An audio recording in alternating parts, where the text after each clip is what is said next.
nigga, that's my type. Hey guys, welcome back to your girl's channel, Gigi's Reality. I'm your girl, Gigi. Before we get started, I know you guys have noticed I got all these braids in my head. Sis had to get a perm. That scalp was itching. I mean, it was just too much. And I had to put this shit back in braids because it's hot as fuck down here in Texas. And that combined with all that neck sweat, it's just a disaster. So y'all just gonna have to appreciate me and all my natural braids looking like I belong in the color purple. Mind your business, this shit gonna have to work. And speaking of braids, let's talk about the Potomac housewives. They came on last night, and Gizelle and Karen, they are picking up where we left off. So Gizelle, at this point, Karen needs to explain to her, bitch, you ain't gonna know about my life. I'm not gonna tell you about my business because every time I tell you something, you throw the shit back in my face. So Karen walks off and Candice follows her to just like, see what is going on. And she explains to her like, look, Karen, like I'm easing into this. Gizelle needs to understand we are doing baby steps. I'm going to keep business and personal, and friendships separate, which as it should be, especially with Gizelle ass. So Karen decides to come back to the table. Ooh, excuse me. So Karen decides to come back to the table and, talk it out with Gizelle. She's like, look, I appreciate you bringing the woman to me. That's what you do as a friend. But as of right now, Gizelle, I'm not going to tell you everything. We have to take baby steps. And that's why I have a problem with Gizelle, because her ass is entitled. You don't be answering everything about your life, so why do you expect other people to do the same? And the fact that you want to be so as picky as that's what's wrong with the friendship, because your ass didn't get no prices of her perfume and candlesticks, that's why you want to have a problem with her. Like, Gizelle, get a life. Find a real problem, because that is just minuscule of all the things for you to be mad at. Karen got everything in the world to be mad at you for, but you want to find the littlest reasons to just pick off y'all's friendship. And Karen gonna get tired of it, because I know I am. And so Karen was like, look, we just gonna have to keep it this way, business and friendship separate. And you just gonna have to accept that. So, but she said she appreciate the help and everything. And speaking of help, Candice decides to jump in and say, Gizelle, I really appreciate your therapist's number. And of course, they have all the other girls like, okay, what's going on? She's like, look, man, I need therapy from a therapist, because dealing with her mama Dorothy, that would drive a pastor to drink. Like, this bitch is loco. She explains to them, like, look, our relationship is still basically in the shits. I tried to have a conversation with her, and that went down the drain. And she always brings this stuff up and throws it in Candice's face, and she does not like it. I wouldn't like it either.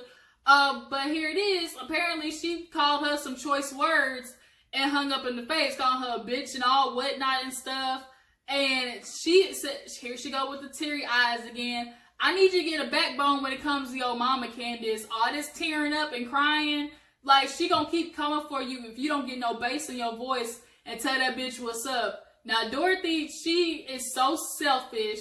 She doesn't think about her daughter's needs. It's always her. And she wondered why she keep calling Candice spoiled and ungrateful. Where the fuck did you think she got it from? That is your DNA, woman. She can only act how you parented her. So look at the mirror, Dorothy. And you, like Ashley said, you need to get your license revoked because you is not doing a good job. I'll be damned if anybody else go to Dorothy after they see this. Like, who the fuck is gonna sit in her office? But she makes it known, like, this is why I'm scared to have kids, because I don't want this pattern continuing. I think Candice will be a great mom because she's gonna do everything opposite of what the fuck Dorothy did.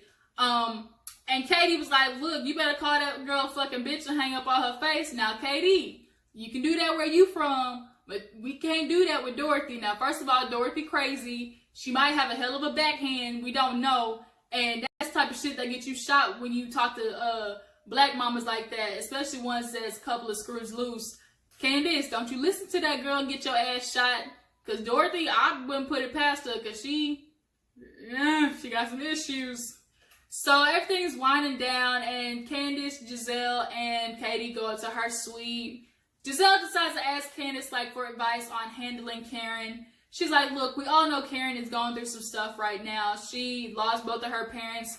You're just going to have to meet her where she's at. Like, you're going to have to ease into this. You might used to say some things, but just, ease up on her. Just maybe not say everything that she used to say.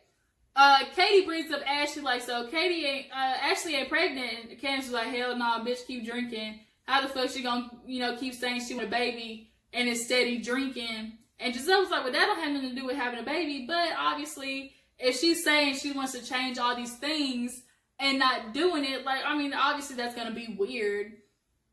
But Candice is assuming, like, well, maybe she really don't want to have a baby, because she might secretly deep down know what's going on with Michael. Now, to me, all Ashley went out of this marriage is a baby. Once that baby happened, that marriage is going down the drain and they're getting divorced. She knows if there's anything she's going to come out of that, with that relationship, she's going to have a baby and she's going to be set up because Michael got the money and she just wants a little security. That's all that is. So the next day, the women, they're recuperating. Karen and Monique actually go down for breakfast. And they're talking about how their friendship is, and Karen's just checking up on her. Monique, obviously, this is a new baby, and it scares her after the miscarriage. And she was like, people kept saying rainbow baby, and a rainbow baby, I didn't know this is a baby after a miscarriage. And she wants to have this party, but she brings up it's gonna be hella awkward because this is the first time she's gonna be seeing the mother-in-law, and we all know what happened the last time with that mother-in-law. She called her a heifer. So I did not get that heifer straight. That obviously caused strain with Chris and the mama, because he's choosing his wife. Like, mama, your son gotta grow. You gotta let him be a man. And I'm sorry, you can't be a woman for him because you not giving him no punani. That's what he need Monique for, if you couldn't tell. So she's like, okay, this is gonna be very interesting to see. Especially the mother still ain't even apologized. So I would be interested to see how that goes. So today they're supposed to be going on the plantation trip to get a little bit of background on Gizelle, like, a little bit of insight on her. So they all are in the bus. Robin's late as usual. I don't know why the fuck she late. She ain't got no hair. Why the fuck you always late, Robin? Damn. So they get on the bus, start talking about, the past and just everything. And Robin actually did this DNA test. Now here it is, Robin, when asked about it, she kind of scrolled down and was like, damn, I found out a little bit more white than I thought. That bitch like 59% white. And Katie called it a while back. She's like, girl, you don't look like that without no European in you. She ain't as Afrocentric as she thought. But she's like, that's okay. It's not that. It's how I was raised. That's true. Robin was raised like a nigga. She got black folks around her. Like, it is what it is. So they all arrived to the plantation. Y'all, this scene was just very emotional. Meeting the dad, like, everybody saw where Gizelle gets it from. He all full of himself, Gizelle full of himself. That DNA is strong. But seeing that museum, like, it just almost brought me to tears. It was very emotional. All the women just had a lot of realizations. And it was a very, nice, intense scene. So after the tour, the women want to go out and get lit, basically. But Karen says she wants to stay home. She's not feeling that good. She doesn't want to be the Debbie Downer of the group. Cool, stay your ass at home. So everybody's getting ready. Gizelle has this pink ass wig on. When she came downstairs, y'all, and almost busted her ass on that rug. Ooh, I wanted her to fall so bad and bust her lip, because maybe that keep her ass from talking. But she saved it. So she gets down there, and Katie comes down, and all of a sudden it says, Miss Karen Huger live. So she's like, okay, you want to stay at home, be all, I'm grieving and stuff, but you on IG live. And here I go talking about Gizelle keeps trying to find issues. The woman is upstairs and she says she's not in a good mood and she wants to be up there and get on IG live. Let her ass get on IG live. What does that have to do with her grieving? Is she up there? Maybe she got bored for the moment. Maybe she was just on Instagram scrolling and decided to get on live. Like, that is not your fucking problem. You keep trying to make issues out of non-issues. So she start basically trolling Karen, messaging her and stuff, talking about, we downstairs ready to go. And Karen was like, no, the fuck, I'm not. And it's just so obvious, like Gizelle, back the fuck off already. Like, you have just been picking at this woman, and Karen gonna blow up in a second. All the women come down, and she points it out to them like, oh, you really grieving, all right. You was in a bad mood, all right, but you on IG Live. You prefer to stay at home for some fans than rather be out with your friends. Like, okay, whatever. So all the ladies leave, and here we go once again. Robin's ass is late. What are you doing, Robin? You don't be beating your face. You don't have no damn hair. what is your problem with being on time? So they get to this little place called the Spotted Cat, I think.